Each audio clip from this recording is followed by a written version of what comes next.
জাতিসংঘ সাধারণ পরিষদের অধিবেশন ঘিরে ব্যস্ত নিউ ইয়র্ক। এরই মধ্যে শহরের যানজটে আটকা পড়লেন ফরাসি প্রেসিডেন্ট ইমানুয়েল ম্যাক্রন।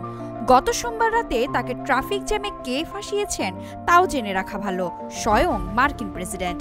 ডোনাল্ড ট্রাম্পের গাড়ি বহরের জন্যই দলবদল নিয়ে পথে দাঁড়িয়ে থাকতে হয়েছে ম্যাক্রনকে। এ সময় ফরাসি প্রেসিডেন্টকে নিউ ইয়র্ক পুলিশের এক কর্মকর্তা বলেন, স্যার আমি দুঃখিত, সব এখন বন্ধ আছে, একটি প্রোটোকল আসছে। তখন ম্যাক্রো মজা করে জবাব দেন, আপনি যদি প্রোটোকলটি না দেখেন তবে আমাকে যেতে দিন, আমি বিষয়টি আপনার সঙ্গে সমাধান করতে চাই।